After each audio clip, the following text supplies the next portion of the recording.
May Mendoza update and happy Saturday Gabberpad sa Eat Bulaga. Yung mga t-shirt nila may mga nakasulat. 100 taong laban para sa bayan. Olympics Game Paris 2024.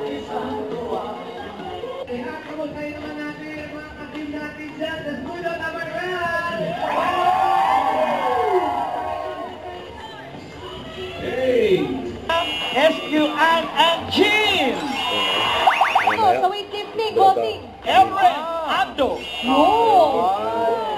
Nakasulat sa likod nila. Pwede na, mga Dabber Gods!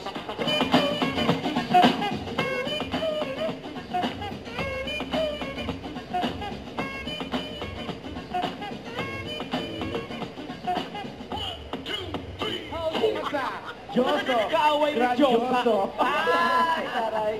Congratulations po! Ay, ito, tsaka kung titingnan nyo, malapitan talagang HD ang mga HD daw yung pictures na. picture. Walang pixelite. Wala, oo. Ayan. Yes. Parang 1960s ang po. Malabo daw. Go! Nagpapansinin kay Kulawali. Wala na! Go! One more time. Inasa walistan ko! Wala na! Iwana! Iwana! Isana! Pagkanalat ka niwa! Mapula ba? Grabe, pulang-pula, friend. Pula-pula! Dagdagan pa natin regalo. Meron kayo. Congratulations, Nay. And thank you, friends, sa mga Dabber Cats na nag-register pumila dyan sa Barangay Pitogo, Taguig City. Thank you po sa inyo, Dabber Cats. Huwag kalimutan mag-subscribe, click ang notification bell for more update. Ito po ang Mature Reaction Vlog. Bye guys, thank you for watching.